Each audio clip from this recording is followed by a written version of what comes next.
एक भिखारी किसी किसान के घर भीख मांगने गया। किसान की स्त्री घर में थी, उसने चने की रोटी बना रखी थी। किसान जब घर आया, उसने अपने बच्चों का मुख चूमा, स्त्री ने उनके हाथ पैर धुलाए, उसके बाद वह रोटी खाने बैठ गया। स्त्री ने एक मुट्ठी चना भिखारी को डाल दिया, भिखारी चना लेकर चल दिया। रास्ते में भिखारी सोचने लगा, हमारा भी कोई जीवन है, दिन भर कुत्ते की तरह मांगते फिरते हैं, फिर स्वयं बनाना पड़ता है। इस किसान को देखो कैसा सुंदर घर है।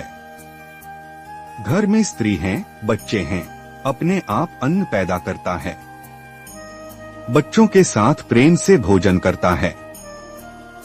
वास्तव में सुखी तो यह किसान है। इधर वह किसान रोटी खाते खाते अपनी स्त्री से कहने लगा, नीला बैल बहुत बुढ़ा हो गया है, अब वह किसी तरह काम नहीं देता, यदि कहीं से कुछ रुपयों का इंतजाम हो जाए तो इस साल का काम चले।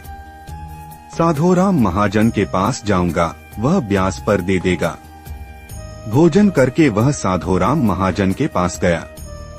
बहुत देर चिरौरी विनती करने पर 1 सैकड़ा सूद पर साधो ने रुपए देना स्वीकार किया।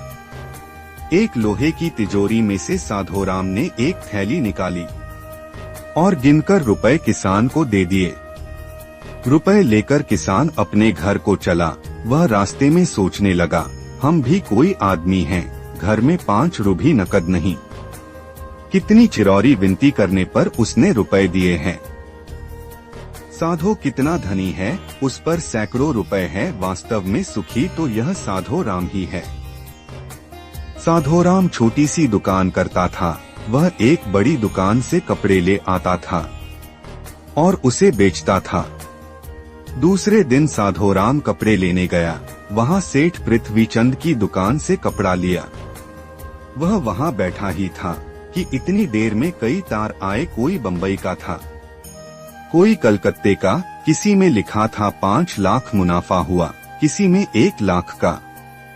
साधो महाजन यह सब देखता रहा, कपड़ा लेकर वह चला आया। रास्ते में सोचने लगा, हम भी कोई आदमी हैं, 100-200 जुड़ गए, महाजन कहलाने लगे। पृथ्वीचंद कैसे हैं, एक दिन में लाखों का फायदा, वास्तव में सुखी तो यह है। उधर पृथ्वीचंद बैठा ही था कि इतने ही में तार आया कि 5 लाख का घाटा हुआ। वह बड़ी चिंता में था कि नौकर ने कहा, आज लाट साहब की राय बहादुर सेठ के यहाँ दावत है, आपको जाना है, मोटर तैयार है।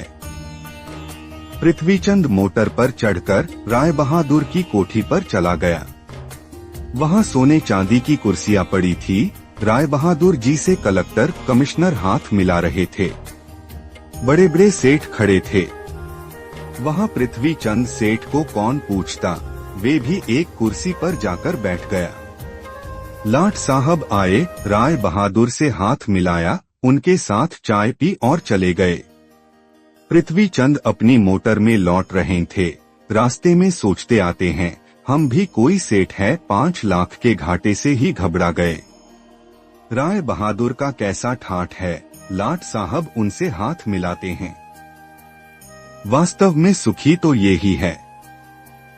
अब इधर लाट साहब के चले जाने पर राय बहादुर के सिर में दर्द हो गया। बड़े बड़े डॉक्टर आए, एक कमरे में पड़े थे।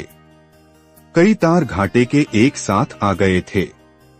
उनकी भी चिंता थी, कारोबार की भी बात याद आ गई। वे चिंता में पड़े थे।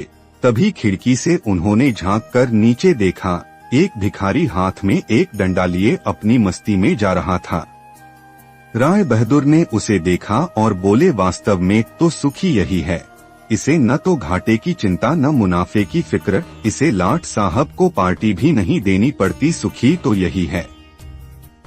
हम एक दूसरे को सुखी समझते हैं, पर वास्तव में सुखी कौन है, इसे तो वही जानता है जिसे आंतरिक शांति है, जिसे आंतरिक सुकून है। आप चाहे भिखारी हो चाहे करोड़पति हो, लेकिन आपके मन में जब तक शांति नहीं है तब तक आपको सुकून नहीं मिल सकता।